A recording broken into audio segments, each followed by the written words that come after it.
Hello students, myself Manohar Chandelia, faculty Zoology. Previous कुछ lectures में आप जो है वो जूलॉजी के कई अलग अलग टॉपिक आपने पढ़े हैं। अब अपने जूलॉजी में नेक्स्ट टॉपिक जो स्टार्ट करने जा रहे हैं that is animal kingdom, diversity of life. Diversity of life और एनिमल किंगडम में कंप्लीट एनिमेलिया की स्टडी की गई है, जिसमें animals are classified into different phyla and they are further classified into different classes. Why you classify the animals? Animals classify करने की mainly requirement कहाँ हुई और ये एनिमेलिया किंगडम जो है वो क्या है? According to Whittaker, all living organisms are classified into 5 kingdom, that is 5 kingdom concept of Whitaker. These 5 kingdom are Monera, Protista, Fungi, Plantae and Animalia. We have already learned about the 4 kingdom just like Monera, prokaryotic organism, Protista, unicellular eukaryotic organism, and fungi, Plantae. Now we learn about the 5th kingdom, Animalia. तो इसमें animalia kingdom में सारे microscopic animal से लेकर unicellular animal to multi cellular and huge animals just like blue whale, elephant, all we study in kingdom Animalia. Animals are classified in different phyla, different classes because the nature have a large number of species, million number of species, but we can't study about the individual species. So animals are grouped into different small groups according to their similarity, and their representative animals study for their whole group. Clear? तो इसमें जितने भी animals हैं, million number में जो animal species है, उनमें एक एक इंडिविजुअल स्पीसीज की स्टडी इम्पॉसिबल सी है. इसलिए क्या कर दिया, इनको इनकी सिमिलरिटी के बेस पर डिफरेंट ग्रुप्स में, डिफरेंट फाइला, क्लासेस, इनमें इनको क्लासीफाई कर दिया. और इनमें क्लासीफाई करने के बाद इनकी किसी रिप्रेजेंटेटिव स्पीसीज जो है उसकी डिटेल स्टडी कर ली, जिसके अकॉर्डिंग वो क्या करेगी, फिर पूरे के पूरे ग्रुप को रिप्रेजेंट कर देगी. क्लियर यहाँ तक कि इसमें रेस्पिरेशन इससे होता है, एक्सक्रीशन इससे होता है, सर्कुलेशन ये होता है, ये सारी चीजें जो है वो इसमें स्टडी करेंगे. क्लियर यहाँ तक? अब इसमें एनिमल्स को जो क्लासीफाई किया है, इन एनिमल्स के क्लासिफिकेशन में कौन से क्राइटेरिया इसमें डिटरमाइन किए हैं, कौन से क्राइटेरिया के अकॉर्डिंग, किन बेसिस के अकॉर्डिंग इनको क्लासिफाई करेंगे. तो first of all we study about the basis of classification. Clear? We learn about the basis of classification. Basis of classification.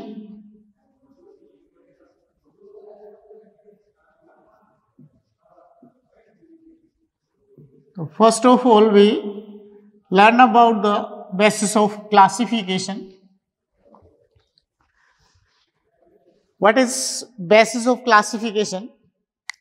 The animals are classified on the basis of number of cells, on the basis of level of body organization, on the basis of germ layer, on the basis of symmetry, on the basis of coelom, on the basis of segmentation, on the basis of notochord. These all are the basis of classification. Clear? These are basis of classification. First basis of classification is number of cells. Number of cells. On the basis of number of cells, animals are classified into two major groups. One is protozoa and another is metazoa. Clear? On the basis of number of cells, animals are classified into two major groups. One is protozoa. One is protozoa and another are metazoa. Another are metazoa. In protozoa, all unicellular eukaryotic animals are placed in group protozoa and the multicellular animals are placed in metazoa. Clear? Protozoa, all unicellular animals. Protozoa, all unicellular animals, and in metazoa, all multicellular animals. All multicellular animals. Clear? In protozoa animals, all the biological functions performed by a single cell, just like digestion, respiration, excretion, circulation, reproduction. All the biological activity or the biological functions are performed by a single cell through its protoplasm. Clear? This type of animals are included in group protozoa, and the multicellular animals which have two or more than two cells are included in group metazoa. Metazoa animals are multicellular, in which different type of cells, tissues, organs are performed different biological functions. According to it, animals are classified into different groups on the basis of level of body organization, which biological functions performed by the which unit, that is level of body organization, such as protoplasmic level, cellular level, tissue level, organ level and organ system level. Clear? These are the level of body organization. Next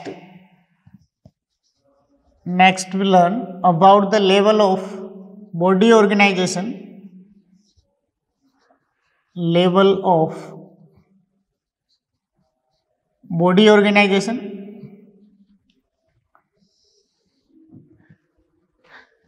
According to level of body organization, animals are classified into different groups, that are protoplasmic level, cellular level, tissue level, organ level and organ system level. The low level of body organization is protoplasmic level, and the advanced level of body organization is organ system level. Clear? तो इसमें first protoplasmic level,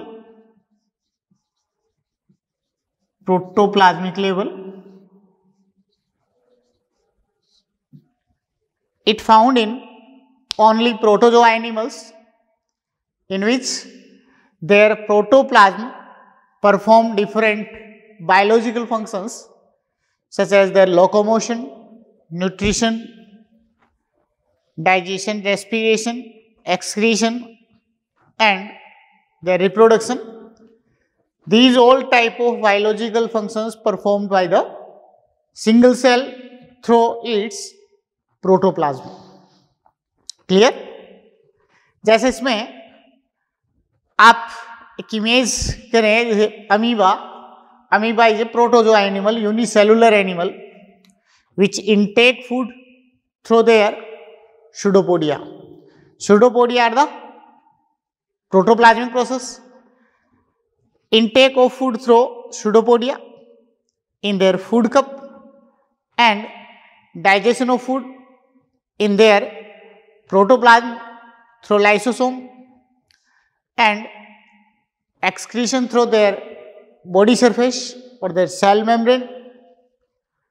और इसके साथ साथ वो locomotion करने के लिए भी इन्हीं pseudopodia का यूज करेगा और रिप्रोड्यूस भी इन्हीं प्रोटोप्लाज्म के थ्रू जो है वो रिप्रोड्यूस कर सकता है, जैसे बाइनरी फिजन होते हैं। तो ये इनके अंदर अपने प्रोटोप्लाज्म के थ्रू डिफरेंट डिफरेंट फंक्शंस को परफॉर्म कर रहा है। This type of body organisation is protoplasmic level of body organisation, clear, which found in protozoa. Protoplasmic level found in protozoa, तो ये इसमें प्रोटोजोआ में होगा।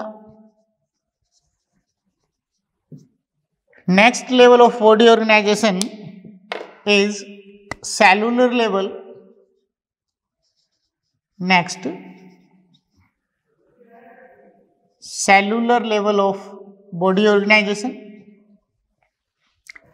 Cellular level body organization means this found in different multicellular animals, but in these animals cells can't compose to tissue. Clear? Multicellular animals होंगे, number of cells more than one होंगे, but cells cannot compose to form tissue. तो tissue formation नहीं होंगी, लेकिन cells एक से ज्यादा होंगे। These cells are perform different type of functions in Porifera. We have learn about Porifera that have different type of cells in their mesenchyme, just like thiocytes for food storage, trophocytes for distribution of food, it act as circulatory cells, and archaeocytes, they produce their new progeny through gemule formation, and another cells, chromocytes, myocytes, these are the different cells found in their mesenchyme, and these cells perform different biological functions. It means they have cellular level of body organization. Clear? Cellular level found in phylum Porifera. This level is found in phylum Porifera. Clear? Next, cellular level के बाद third tissue level.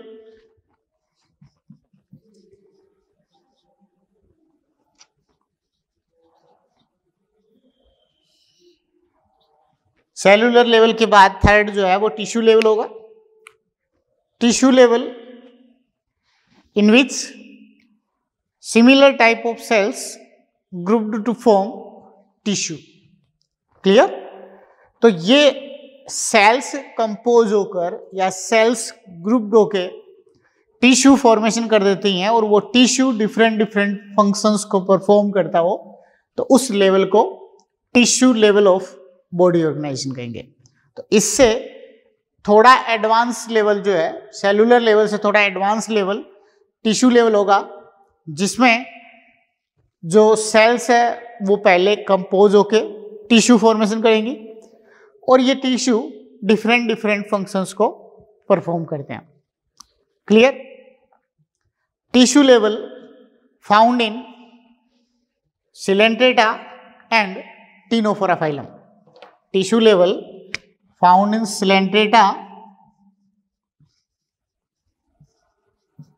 Coelenterata and Ctenophora phylum. It is found in Coelenterata and Ctenophora phylum. Tissue level जो है वो Coelenterata और Ctenophora में होता है। Next advanced level of body organisation is organ level. Organ level of body organisation.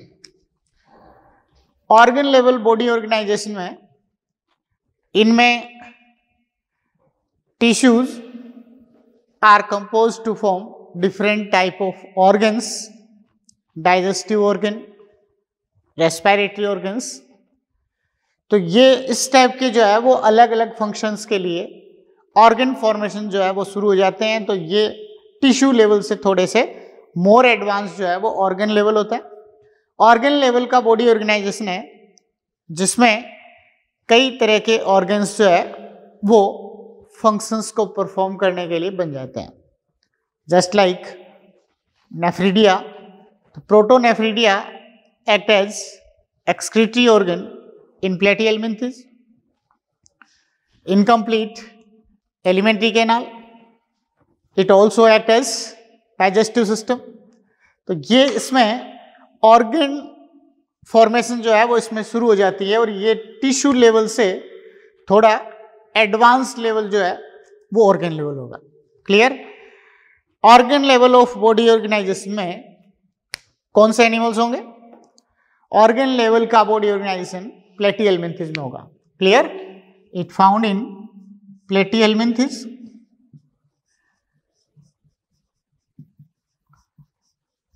Organ level body organisation found in Platyhelminthes. Platyhelminthes में incomplete alimentary canal बन जाती है for digestion of food and they have protonephridia for their excretion. Clear? तो ये कुछ body organs जो है उनकी फॉर्मेशन इनमें हो जाती है। क्लियर यहां तक? And the last and most advanced level of body organisation is organ system level. Clear?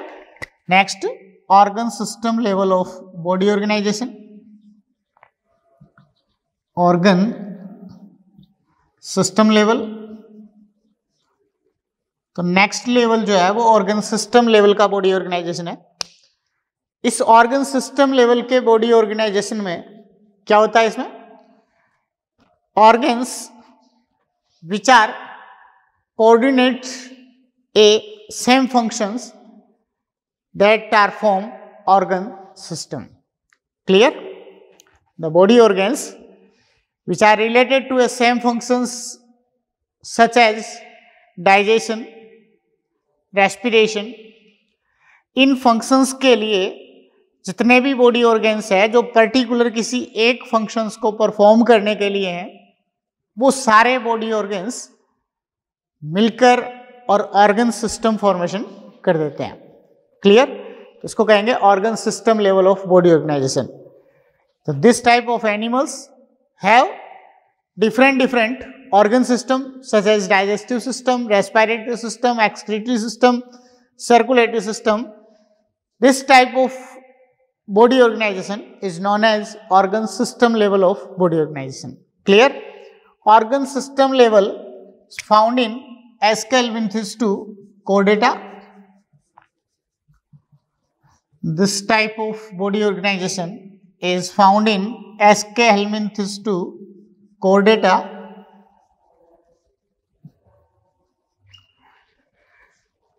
It is the most advanced level of body organization and it is the primitive type of body organization. Clear? Next level of body organization इसमें on the basis of germ layer on the basis of germ layer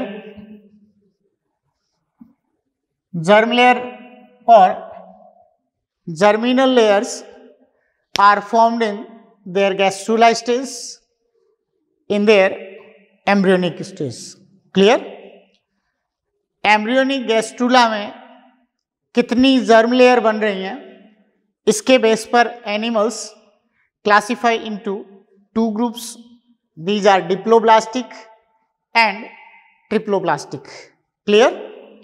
On the basis of germ layer, animals are classified into two groups, that are diploblastic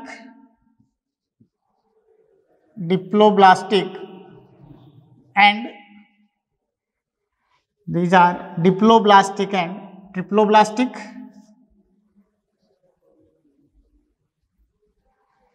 Diploblastic and triploblastic.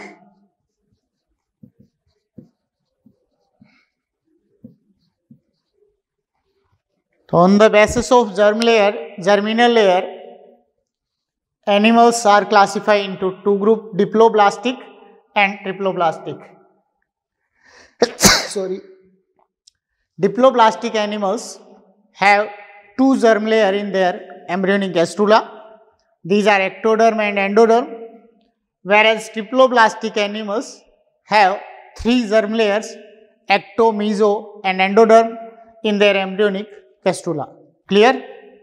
तो इसमें diploblastic में two layer होंगी, ectoderm and endoderm, ectoderm and endoderm. और triploblastic में तीन germ layer होंगी, ecto, meso and endoderm. Clear? Diploblastic में two germ layer होंगी, एक्टो और एंडोडर्म होगी, एक्टोडर्म और एंडोडर्म. और ट्रिप्लोब्लास्टिक में थ्री जर्म लेयर बनती है, एक्टो, मीजो और endoderm. Clear? Example, diploblastic animals are Coelenterata, Porifera, Coelenterata and Ctenophora, whereas triploblastic animals are इसमें टीनोफोरा से बाद के प्लेटिहेलमिन्थिस टू कोर्डेटा. क्लियर? तो डिप्लोब्लास्टिक में Coelenterata, Ctenophora, Coelenterata and Ctenophora,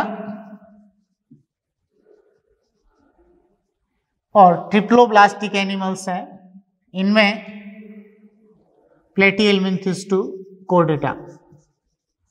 प्लेटिहेलमिन्थिस to Chordata.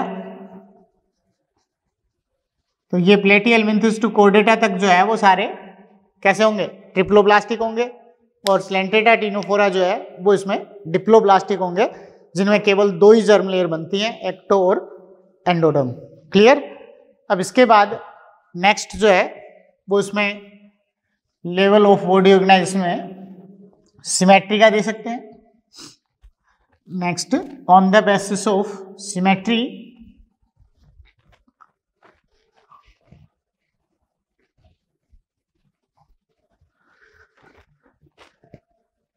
on the basis of symmetry, animals are classified into three groups, just asymmetrical, next radial symmetrical and bilateral symmetrical.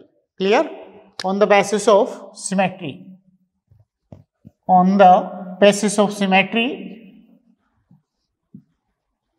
on the basis of symmetry, animals are classified into three groups. These are asymmetrical, radial symmetrical and bilateral symmetrical. On the basis of symmetry, these animals are asymmetrical. These animals are asymmetrical, radial symmetrical,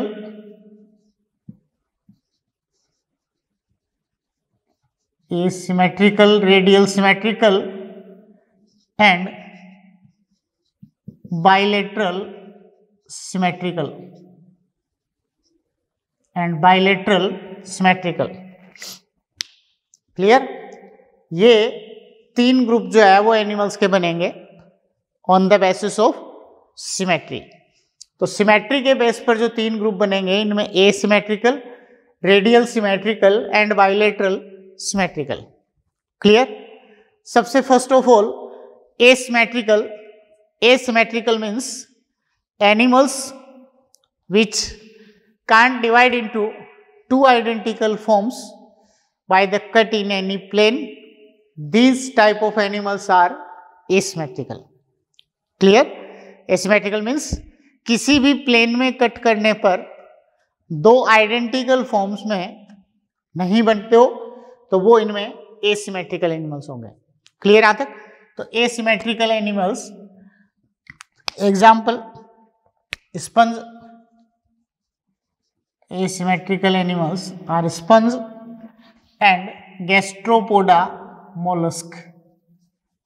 Sponge and gastropoda mollusk. Clear? Sponge and gastropoda mollusk are asymmetrical animals. Clear? Sponge, porifera and gastropoda mollusk are asymmetrical animals. In gastropoda mollusk, these animals have torsion in their body. तो torsion body के कारण इनको किसी भी plane में cut करें तो 2 identical forms या दोनों आइडेंटिकल हाफ्स नहीं बनेंगे। क्लियर यहाँ तक? This type of animals are asymmetrical. Clear? Just like Pila. तो पाइला में क्या होता है? बॉडी टॉर्सन बॉडी होती है। क्लियर? स्पंज में, स्पंज भी सारे एसिमेट्रिकल है but Leucosolenia are radial symmetrical. Leucosolenia इसका एक्सेप्शन है जो एसिमेट्रिकल होता है।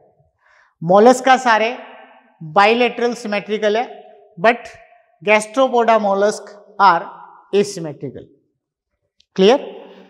मोलस्का में गैस्ट्रोपोडा मोलस्क है वो एसिमेट्रिकल है, बाकी सारे मोलस्क बाइलेटरल सिमेट्रिकल है और स्पंज सारे एसिमेट्रिकल है but Leucosolenia are radial symmetrical. Clear? तो ये इसमें एसिमेट्रिकल। उसके बाद दूसरा जो है वो उसमें होता है रेडियल सिमेट्रिकल। एसिमेट्रिकल के बाद जो है वो next radial symmetrical. What is radial symmetrical? Radial symmetrical means animals which divide into 2 identical forms by the cut in any plane through the central axis. Clear यहाँ तक? इसमें कोई भी एनिमल्स है, इस जैसे ये इनके अंदर जो है वो मान लो सपोज दैट कोई एनिमल है, ये इसकी सेंट्रल एक्सिस है। अब इस सेंट्रल एक्सिस से होते हुए जो है वो इस प्लेन में कट करे, हॉरिजॉन्टल प्लेन में, वर्टिकल प्लेन में, या फिर इसको ऑब्लिक प्लेन में कट करे तो ये 2 आइडेंटिकल फॉर्म्स में डिवाइड हो जाता है। क्लियर? इससे ये 2 आइडेंटिकल फॉर्म्स में डिवाइड हो जाता है तो क्या कहेंगे इसको? ये रेडियल सिमेट्रिकल होगा। क्लियर यहाँ तक? In any plane but through central axis. ये सेंट्रल एक्सिस से होते हुए जो है वो ये कट होनी चाहिए। उससे होती हुई किसी भी प्लेन में कट करने पर 2 आइडेंटिकल फॉर्म्स बन जाती हों, 2 आइडेंटिकल हाफ्स बन जाते हों तो क्या कहेंगे इनको? ये रेडियल सिमेट्रिकल होंगे। क्लियर यहाँ तक?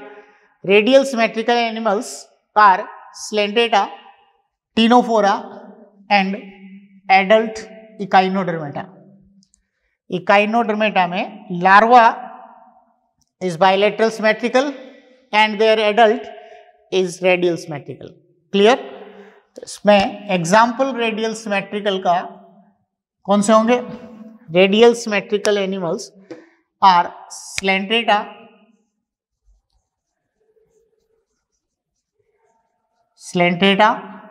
टीनोफोरा,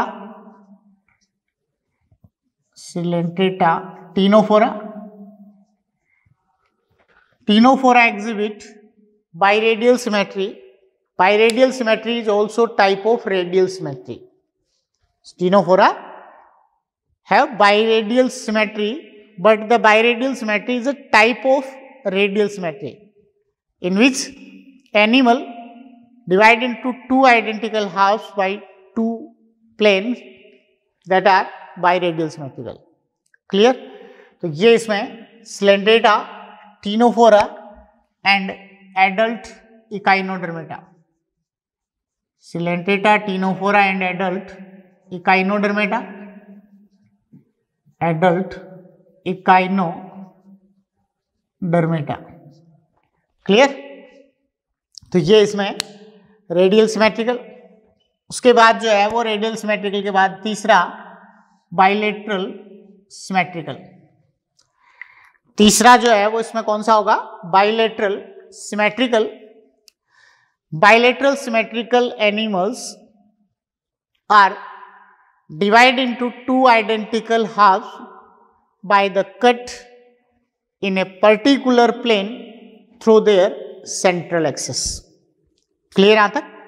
जैसे रेडियल सिमेट्रिकल में आपने देखा है कि रेडियल सिमेट्रिकल में सेंट्रल एक्सिस से होते हुए किसी भी कट में, किसी भी प्लेन में अगर कट करें तो दो आइडेंटिकल फॉर्म्स बन जाती हैं। वैसे बाइलेटरल सिमेट्री में एक स्पेसिफिक प्लेन में, एक पर्टिकुलर प्लेन में अगर आप कट करेंगे तो ही वो दो आइडेंटिकल फॉर्म्स में डिवाइड होंगे, बाकी किसी भी प्लेन में कट करने पे नहीं हो सकते। क्लियर यहां तक? These type of animals are bilateral symmetrical. These type of animals are bilateral symmetrical. जैसे कॉकरोच, अर्थवॉर्म, फ्रॉग, इनको आप अगर इस हॉरिजॉन्टल प्लेन में कट करें तो दोनों आइडेंटिकल पार्ट बन जाएंगे क्या? नहीं बनेंगे। एक साइड माउथ रह जाएगा, एक साइड एनस अलग ही रह जाएगा। समझ में आ रही है? ऐसे इनके अंदर कुछ बॉडी पार्ट्स के अंदर जो है एक तरफ के बॉडी पार्ट्स में इनके रिप्रोडक्टिव ऑर्गन्स रहेंगे, दूसरे में रहेंगे ही नहीं। समझ में आ रही है? तो इस तरीके से जो है वो इनमें हॉरिजॉन्टल प्लेन में कट करने पर दो आइडेंटिकल पार्ट्स उनके नहीं बनते। क्लियर यहां तक? उनमें आइडेंटिकल पार्ट जो है या आइडेंटिकल हाफ जो है वो कब बनेंगे इनके अंदर? जब इनमें एक पर्टिकुलर प्लेन में जो है वो अगर इनको कट करें ऐसे तो ही वो दो आइडेंटिकल पार्ट्स में डिवाइड होंगे। जैसे कॉकरोच को ऐसे अगर आप एक स्पेसिफिक प्लेन में कट करें, अर्थवॉर्म को एक स्पेसिफिक प्लेन में कट करें तो दो आइडेंटिकल पार्ट बनेंगे। तो ऐसे एनिमल्स बाइलेटरल सिमेट्रिकल होंगे। क्लियर यहां तक? These are bilateral symmetrical animals. Clear? Bilateral symmetrical animals are both helminthes, platyhelminthes and aschelminthes. तो both helminthes होंगे। इसके अलावा तो bilateral symmetrical में both helminthes, annelida,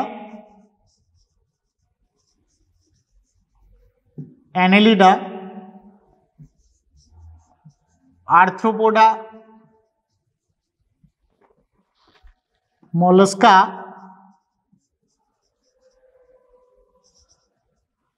क्लियर? तो हेलमिंथिस, एनेलिडा, आर्थ्रोपोडा, मोलस्का और इकाइनोडर्मेटा का लार्वा। मोलस्का और इकाइनोडर्मेटा में एडल्ट तो रेडियल सिमेट्रिकल है, लार्वा बाइलेटरल सिमेट्रिकल है। तो इसमें Echinodermata larva,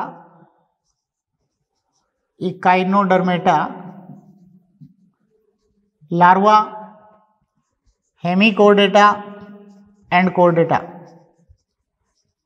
Echinodermata larva, Hemichordata and Chordata. Clear? तो ये सारे इसमें मोलस्का, ये हेलमिंथिस दोनों, Platyhelminthes, Aschelminthes, Annelida, Arthropoda, Mollusca छोड़कर गैस्ट्रोपोडा मोलस्को, Echinodermata larva, Hemichordata and Chordata. Clear? These are bilateral symmetrical animals. Clear? Next level of body organization is embryogeny. Next level of body organization is embryogeny, in which origin of mouth and anus. Clear? Origin of mouth and anus, इसके base पर animals are classified into two separate groups. These are protostomia and deuterostomia. Clear यहाँ तक? On the basis of mouth and anus, animals are classified into two different groups. These are protostomia. These are protostomia. Protostomia and deuterostomia. These animals are protostomia and deuterostomia. What is proto and deuterostomia? Protostomia, animals in which mouth arise from the blastopore in their embryonic gastrula. If mouth arise from the blastopore in their embryonic gastrula, that are protostomia, and the animals in which anus originate from the blastopore in their embryonic gastrula, that are deuterostomia. Clear? तो protostomia में mouth arise from blastopore, mouth arise from blastopore, mouth arise from blastopore, and in deuterostomia anus arise from blastopore. Clear? Protostomia में mouth arise from blastopore and in deuterostomia anus arise from blastopore. What is blastopore? Blastopore is the opening of a archenteron cavity which form in their gastrula stage. The term used for this is blastopore, but the blastopore form in embryonic gastrula stage. Clear? तो इसमें आप देखें कि ये आर्केंट्रोन cavity क्या है, किस तरीके से इसमें ये अराइज होता है. तो इनमें ब्लास्टुला जो स्टेज होती है उससे आगे की जो नेक्स्ट स्टेज है वो गैस्ट्रुला स्टेज होती है. तो ब्लास्टुला स्टेज में आप देखें क्या होता है और उससे गैस्ट्रुला स्टेज में क्या होगा, ये आपने एम्ब्रियोनिक डेवलपमेंट में प्रॉपर स्टडी जो है वो आपने इसकी कर ली है. जैसे ये ब्लास्टुला है जिसमें ये ब्लास्टोमियर बनेंगे,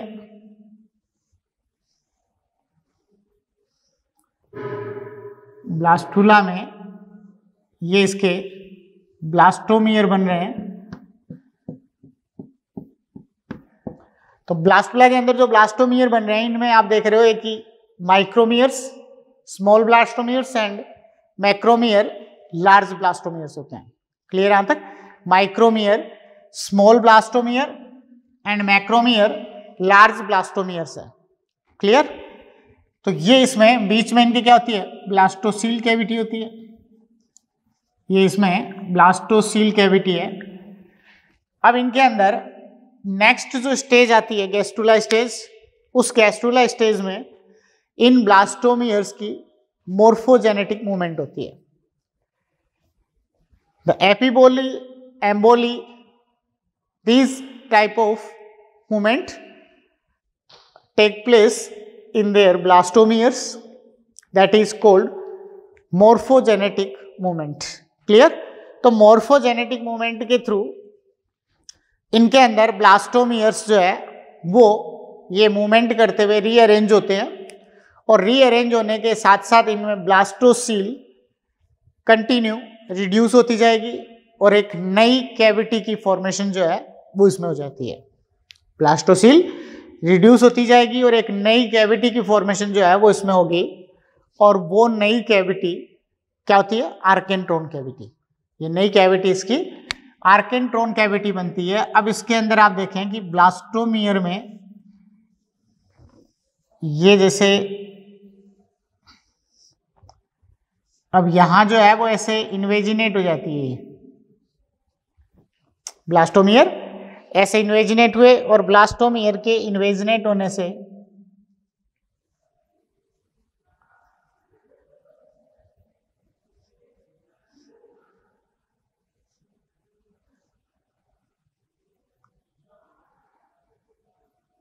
तो ये इसमें से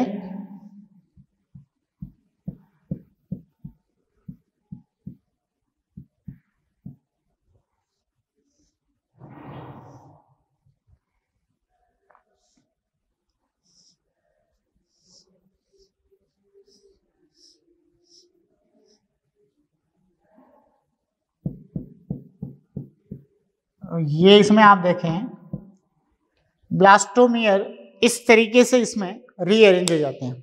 अब ब्लास्टोमियर इसमें रीअरेंज होंगे तो ब्लास्टोमियर्स के रीअरेंज से जैसे यहां एक्टोडर्म फॉर्म हो गई, एक्टोडर्म बन गई, एंडोडर्म बन गई,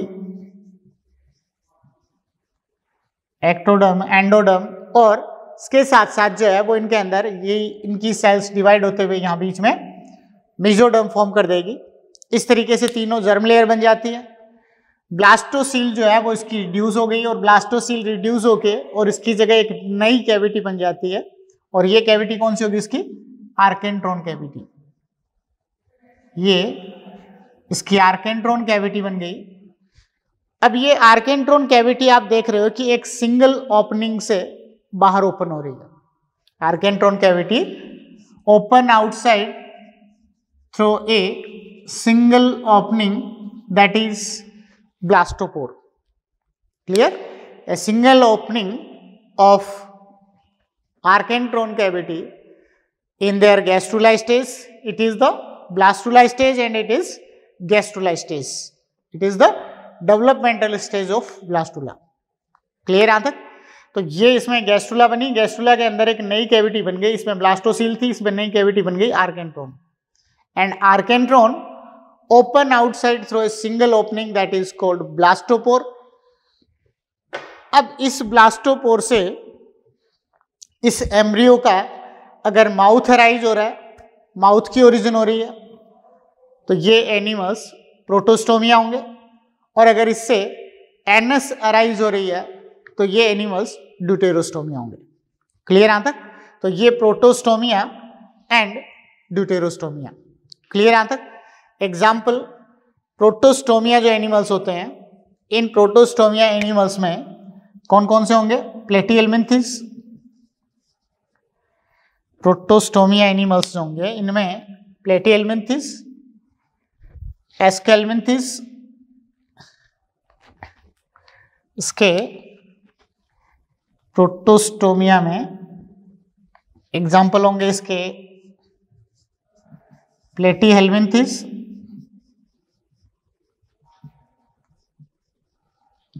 एस्केल्मिन्थिस, प्लेटिहेल्मिन्थिस, एस्केल्मिन्थिस, एनेलिडा,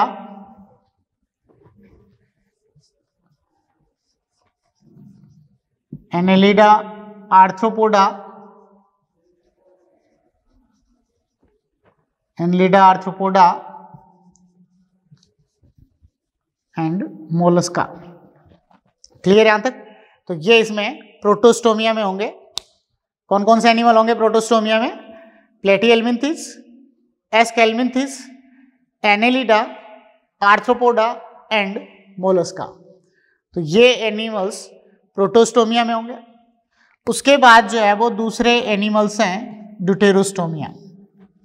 प्रोटोस्टोमिया के बाद जो है वो दूसरे कौन से बताएं? Deuterostomia. If anus arise from the blastopore then these type of animals are deuterostomia. Clear यहां तक? तो इससे एनस अराइज हो रहा है तो ये ड्यूटेरोस्टोमिया, और माउथ अराइज हो रहा है तो प्रोटोस्टोमिया। क्लियर यहां तक? Deuterostomia animals are Echinodermata,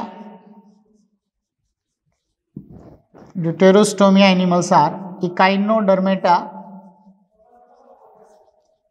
Hemichordata, Echinodermata, Hemichordata and Chordata. These animals are Echinodermata, Hemichordata and Chordata animals. Clear answer? तो इस टाइप से जो है वो ये इसमें प्रोटोस्टोमिया एंड ड्यूटेरोस्टोमिया हो गए. Clear answer? तो प्रोटोस्टोमिया और ड्यूटेरोस्टोमिया में आपने देखा main difference on the basis of mouth and anus from their blastopore. Clear? उसके बाद एक जो है वो इसमें सिलोम के बेस पे बता सकते हैं. सिलोम के बेस पर animals are classified into 3 groups. These are Acoelomate, Pseudocoelomate and Eucoelomate. Clear?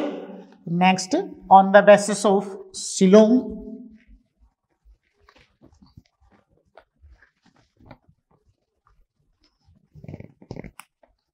next on the basis of coelom,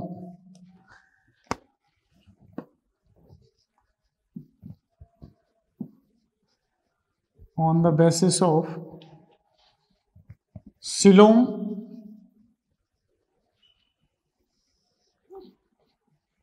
coelom is the body cavity between body wall and alimentary canal which contain different type of visceral organs. Clear answer? तो जैसे ये इनके अंदर जो है वो आप देखें, जैसे ये बॉडी वॉल है, ये बॉडी वॉल, ये बीच में एलिमेंट्री कैनाल चल रही है. समझ रहे हो बात को? ये बॉडी वॉल है बाहर की तरफ और ये बीच में जो है वो इसके एलिमेंट्री कैनाल है.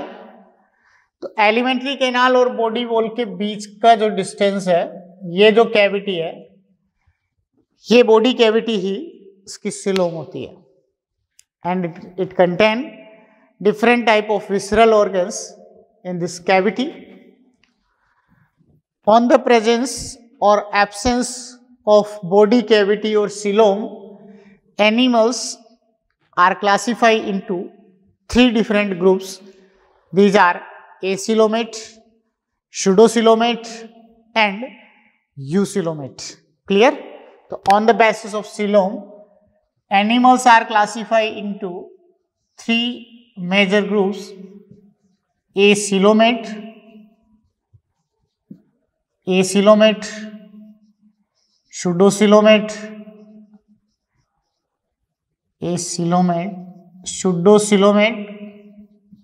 and Eucoelomate.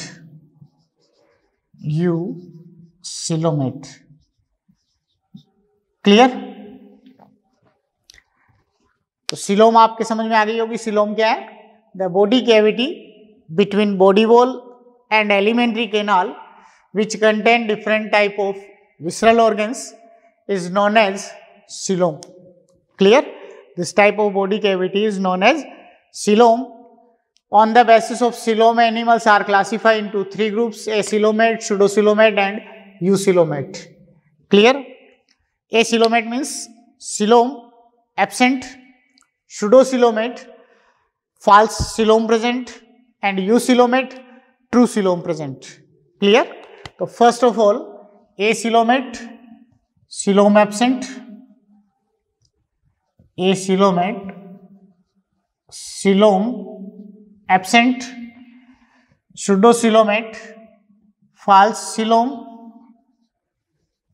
Pseudocoelomate, false coelom and Eucoelomate, true coelom present. True coelom present. Clear? तो फर्स्ट आप देख रहे हो Acoelomate. Acoelomate means coelom completely absent होगी. तो सिलोम कंप्लीटली एब्सेंट है, इनके अंदर सिलोम जो है वो बॉडी कैविटी या सिलोम जो है वो इसमें नहीं होगी. Clear answer? तो इसमें जनरली जो है वो कैसे होगा कि इनके बॉडी में जो है ये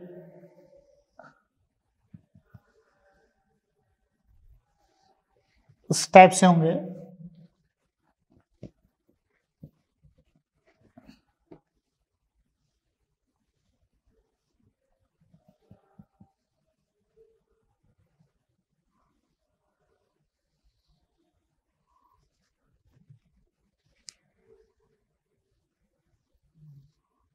ये स्टेप से इसमें ये ectoderm,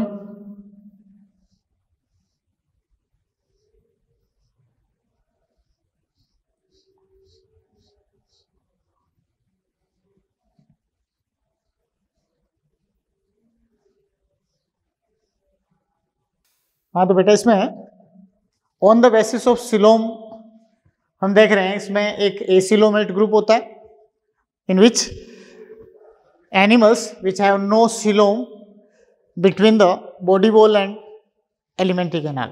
Clear? These animals are included in group acoelomate.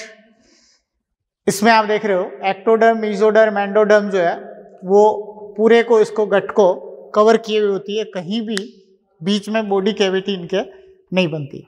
तो this type of animals are acoelomate. Clear? Coelom absent. Example, acoelomate animals are platyhelminthes. Platyhelminthes are acoelomate animals which have incomplete alimentary canal, and they also alimentary canal absent in platyhelminthes. Clear? In their cystoda class. Clear? तो platyhelminthes acoelomate animals हैं. Next, pseudocoelomate. The animals which have false coelom are pseudocoelomate animals. False coelom means the coelom which doesn't lined by the mesoderm. Clear? This type of coelom are pseudocoelom, false coelom. Clear? तो mesoderm की lining अगर coelom पर नहीं है तो वह coelom false coelom या pseudocoelom होती है, और ऐसे एनिमल्स pseudocoelomate होंगे. क्लियर? तो इसमें आप देख रहे हो कि इनके अंदर मेसोडर्म जो है वो इस तरीके से स्कैटर्ड पाउचेस की फॉर्म में जो है वो इसमें प्रेजेंट होती हैं, और इनके बीच बीच में जो है वो ये आप देख रहे हो ये इसकी pseudocoelom बन रही है. ये इनके बीच बीच में जो है वो क्या बन रही है? pseudocoelom बन रही है. तो इनके अंदर मेसोडर्म के स्कैटर्ड पाउचेस की फॉर्म में अरेंज होने के कारण जो है वो इसकी सीलोम कैसी होती है? फाल्स सीलोम होती है, और मेसोडर्म से लाइनिंग इस सीलोम की नहीं होती. क्लियर? तो ये एनिमल्स pseudocoelomate होंगे. एक होता है eucoelomate animals. Eucoelomate animals in which true coelom present which lined by mesoderm. तो मेसोडर्म से लाइंड सीलोम जिसके अंदर प्रेजेंट होती हैं, ट्रू सीलोम जिनमें प्रेजेंट होती हैं, तो this type of animals are eucoelomate. Clear यहां तक? तो ये एनिमल्स जो है वो यूसिलोमेट होंगे. और यूसिलोमेट एनिमल्स में इनके अंदर आप देखें कि ये यूसिलोमेट भी on the basis of origin of coelom also classified into two groups. ये schizocoelomate and enterocoelomate. Clear? Eucoelomate animals are also two types: schizocoelomate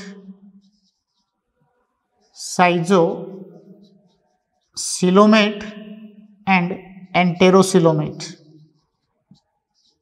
These are schizocoelomate and enterocoelomate. Schizocoelomate animals in which coelom arise from the splitting of mesoderm. तो mesoderm की splitting से अगर coelom बन रही है that is schizocoelomate. Clear? इसमें आप देख रहे हो ये mesoderm है वो बीच में से स्प्लिट हो रही है. क्लियर यहां तक? ये मेसोडर्म है वो बीच में से स्प्लिट हो रही है, तो गट के चारों तरफ मेसोडर्म है वो स्प्लिट होते हुए और क्या बना रही है? इसके सराउंड में जो है वो सीलोम बना रही है. तो इसके सराउंड सीलोम बना रही है तो क्या कहेंगे इसको? ये साइजोसीलोम होगी. क्लियर यहां तक? इस टाइप की जो सीलोम है वो साइजोसीलोम होती है. और अगर ये आर्केंट्रोन की आउट पॉकेटिंग से, ये क्या इसकी आर्केंट्रोन कैविटी होगी, तो ये इसकी आर्केंट्रोन कैविटी की आउट पॉकेटिंग से सीलोम बन रही है. आर्केंट्रोन, तो इस आर्केंट्रोन कैविटी की आउट पॉकेटिंग से अगर सीलोम बन रही है तो इस टाइप की सीलोम एंटेरोसीलोम होती है. क्लियर यहां तक? तो इसमें आप देख रहे हो मेसोडर्म के स्प्लिट होने से सीलोम बन रही है, और इसमें सिलोम की ओरिजिन है वो आर्केंट्रोन की आउट पॉकेटिंग से, आर्केंट्रोन बाहर की तरफ ग्रो करके जो है वो सिलोम बना रही है। तो आर्केंट्रोन की आउट पॉकेटिंग से बन रही है तो एंटेरोसिलोम, मेसोडर्म की स्प्लिटिंग से बन रही है तो साइजोसिलोम। क्लियर है? और ऐसे एनिमल्स साइजोसिलोमेट एंड एंटेरोसिलोमेट होते हैं। क्लियर? अब इसमें आप देखें साइजोसिलोमेट एनिमल्स कौन से होंगे और एंटेरोसिलोमेट एनिमल्स कौन से होंगे। तो साइजोसिलोमेट में आप देखें एक तो इसमें होंगे एनेलिडा, तो इसमें आप देख रहे हैं कि एसिलोमेट एनिमल्स तो प्लेटिहेल्मिन्थिस होते हैं और सुडोसिलोमेट एनिमल्स एस्केल्मिन्थिस होते हैं। एस्केल्मिन्थिस है वो सुडोसिलोमेट होते हैं जिसकी सिलोम फाल्स सिलोम होती है, इनमें फाल्स सिलोम होती है तो ये सुडोसिलोमेट होंगे। और एक इसमें यूसिलोमेट में दो होंगे, साइजोसिलोमेट एंड एंटेरोसिलोमेट। साइजोसिलोमेट में Annelida,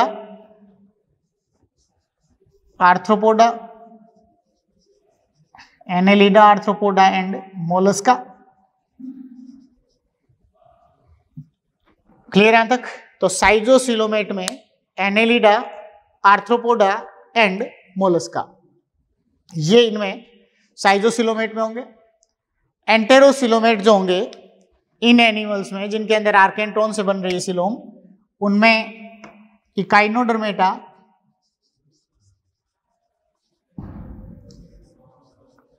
Echinodermata and hemichordata, Echinodermata, hemichordata and Chordata. तो ये इसमें एंटेरोसिलोमेट में होंगे, Echinodermata, hemichordata and Chordata. Clear?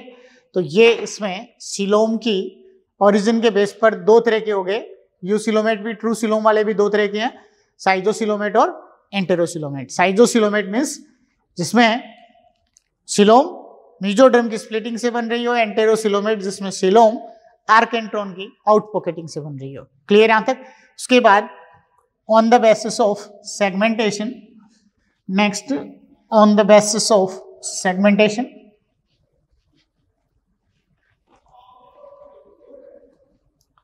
on the basis of segmentation,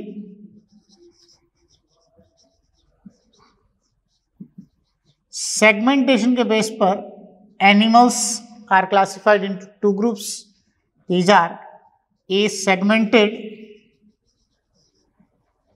animals are classified into two groups, asegmented and segmented. Asegmented and segmented. Asegmented animals in which body doesn't segmented. Clear? तो body में segmentation अगर नहीं हो रहा हो और body segments में divide नहीं हो तो एसेगमेंटेड एनिमल्स, और बॉडी सेगमेंट्स में डिवाइड हो तो सेगमेंटेड एनिमल्स। क्लियर यहां तक? ए सेगमेंटेड एनिमल्स में आप एग्जांपल दे सकते हैं इनका स्लेंट्रेटा, टीनोफोरा, स्लेंट्रेटा, टीनोफोरा या स्पंज भी इसमें एग्जांपल में आ जाएंगे। स्लेंट्रेटा, टीनोफोरा, मोलस्का, एस्केल्मिन्थिस, एस्केल्मिन्थिस, प्लेटिहेल्मिन्थिस इसमें इसलिए नहीं लिया कि प्लेटिहेल्मिन्थिस के अंदर एक जो सिस्टोडा क्लास है उसमें सुपरफिशियल सेगमेंटेशन होता है। क्लियर यहां तक? सेगमेंटेड के अंदर दो तरह के होंगे, एक superficial segmented, superficially segmented, superficially segmented and metamerically segmented. Superficially segmented and metamerically segmented. Superficially segmented का मतलब होता है कि जिनके अंदर केवल बॉडी सरफेस देखने पर ऐसा लग रहा हो कि जैसे बॉडी कई सेगमेंट्स में डिवाइड है, but internally body doesn't divide into the segments. तो इंटरनली बॉडी सेगमेंट में डिवाइड नहीं होती, लेकिन बाहर से बॉडी सरफेस सेगमेंटेड दिखती है। क्लियर? तो केवल उसकी अपीयरेंस जो है वो बाहर से सेगमेंटेड है, लेकिन इंटरनली बॉडी सेगमेंटेड नहीं होती, तो ये क्या होंगे, सुपरफिशियली सेगमेंटेड। और जिनके अंदर बॉडी इंटरनली जो है वो सेप्टम बनने के कारण और कई सेगमेंट्स में डिवाइड होती हो, तो वो मेटामेरिकली सेगमेंटेड होते हैं। तो रिपीटेड सेगमेंट्स जो है वो इनके अंदर एक के बाद एक सेगमेंट्स है वो इसमें प्रेजेंट होते हैं, जिनके बीच बीच में इंटरनली जो है वो सेप्टम बने होते हैं। तो इंटरनली सेप्टम के थ्रू वो जो है वो बॉडी सेगमेंटेड हो, तो वो क्या होती है, मेटामेरिकली सेगमेंटेड। क्लियर यहां तक? इनकी बाहर से अपीयरेंस सेगमेंटेड भी हो सकती है और ए सेगमेंटेड भी दिख सकती है, अपीयरेंस में हो सकती है, लेकिन इंटरनली बॉडी अगर सेगमेंटेड है तो वो मेटामेरिकली सेगमेंटेड होंगे। तो ये इनमें सुपरफिशियली सेगमेंटेड में सिस्टोडा क्लास बता सकते हो आप, जैसे टेपवर्म है। टेपवर्म के अंदर जो है वो आपने देखा होगा बाहर से उसकी अपीयरेंस है स्किन की, इसकी जो सरफेस की, वो ऐसे सेगमेंटेड दिखती है, लेकिन अंदर से बॉडी सेगमेंटेड नहीं होती, तो वो सुपरफिशियली सेगमेंटेड है। मेटामेरिकली सेगमेंटेड में आप एनेलिडा देख लें, आर्थ्रोपोडा देख लें, कॉर्डेटा देख लें, इनके अंदर बॉडी इंटरनली सेगमेंटेड होती है। तो बॉडी इंटरनली सेगमेंटेड हो, सेगमेंट्स में बटी है, तो वो मेटामेरिकली सेगमेंटेड होते हैं। क्लियर यहां तक? ये सारे बेसिस ऑफ क्लासिफिकेशन है। अब इन बेसिस ऑफ क्लासिफिकेशन के अकॉर्डिंग एक फ्लो चार्ट जो है वो आप समझ लें, किस तरीके से जो है वो कंप्लीट एनिमल किंगडम को क्लासिफाई किया है, एक के बाद एक बेसिस जो है वो उसमें लिए गए। तो इनके अंदर सबसे पहला जो बेस आपने लिया था वो कौन सा लिया था, नंबर ऑफ सेल्स के बेस पर। अब इसका जो है वो एक फ्लो चार्ट आप समझ लें। इसमें सबसे फर्स्ट इसका नंबर ऑफ सेल्स, और उसके बाद जो है वो इसमें आपने देखा नंबर ऑफ सेल्स के बाद इनके लेवल ऑफ बॉडी ऑर्गेनाइजेशन। तो first of all animals are classified into two major groups, these are protozoa, and Metazoa.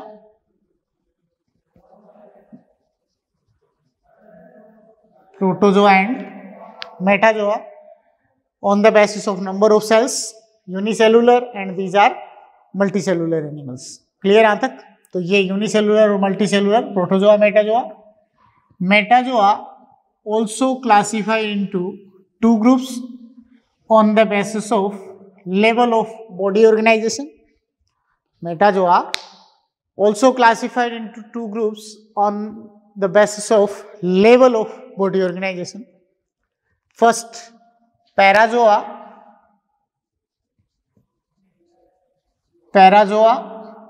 and next eumetazoa. Eumetazoa are real metazoa, true metazoa. तो ये Parazoa and Eumetazoa. Parazoa have cellular level of body organization. Parazoa have cellular level of body organization, and eumetazoa have tissue, organ and organ system level. Tissue, organ and organ system level. तो ये level of body organisation के base पर दो group हो गए, Parazoa and Eumetazoa. Parazoa animals have cellular level and Eumetazoa animals have tissue, organ और organ system level. Clear? Parazoa में कौन से एनिमल्स को इंक्लूड करेंगे, पोरीफेरा। उसके अकॉर्डिंग जो है वो इसमें कौन सा ग्रुप आ जाएगा, पोरीफेरा। ये प्रोटोजोआ है, ये इसमें पोरीफेरा ग्रुप। उसके बाद eumetazoa also classified into two groups, these are radiata and bilateria according to symmetry. According to symmetry, eumetazoa also classify into two groups, these are radiata and bilateria. classified into two groups, radiata and bilateria.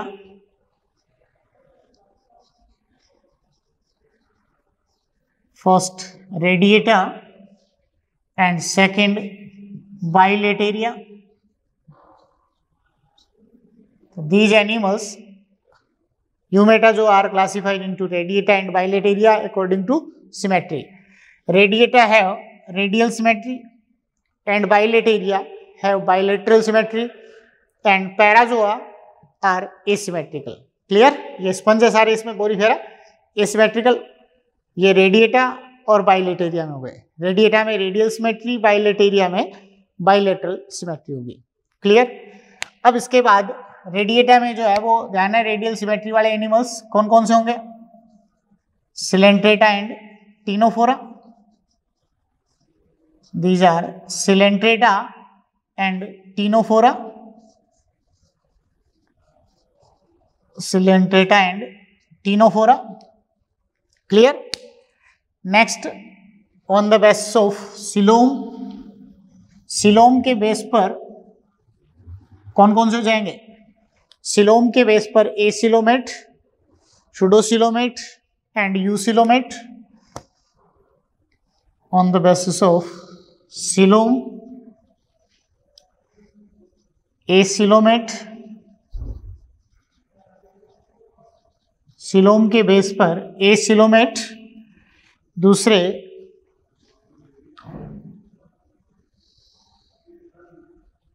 acoelomate, second pseudocoelomate,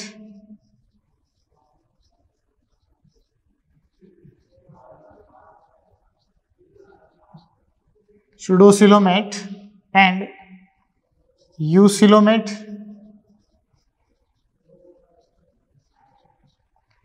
तो ये acoelomate, pseudocoelomate and eucoelomate. और eucoelomate में आपने पढ़े हैं दो तरह के, साइजोसिलोमेट एंड एंटेरोसिलोमेट. साइजोसिलोमेट एंड एंटेरोसिलोमेट.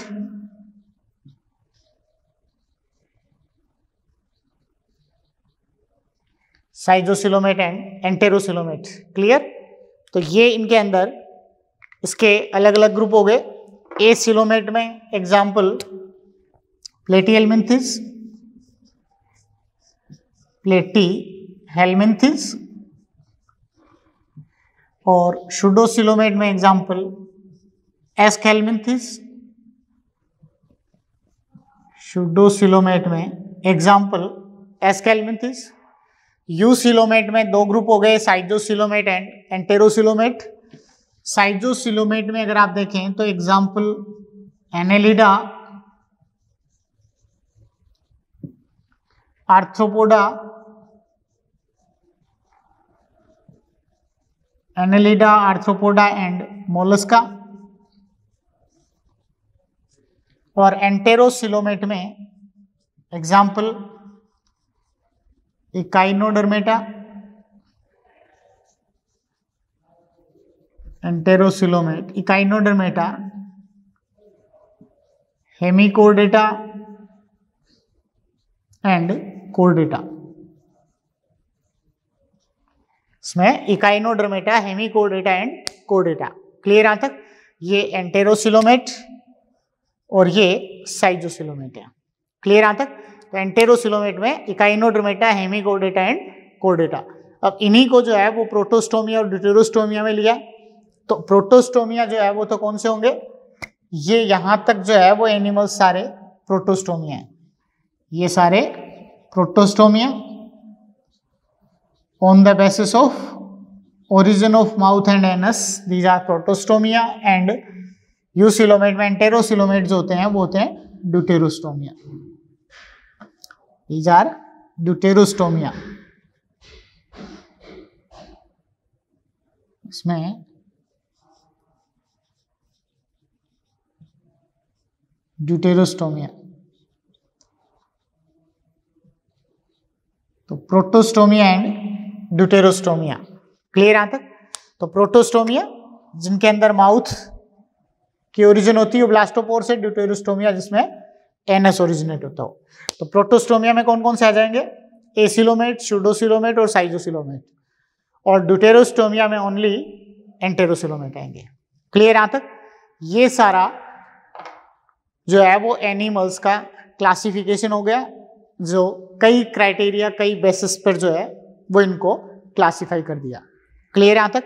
तो ये बेसिस ऑफ क्लासिफिकेशन। इसके बाद नेक्स्ट बेसिस ऑफ क्लासिफिकेशन जो है वो एक नोटोकोड की प्रेजेंस और एब्सेंस है।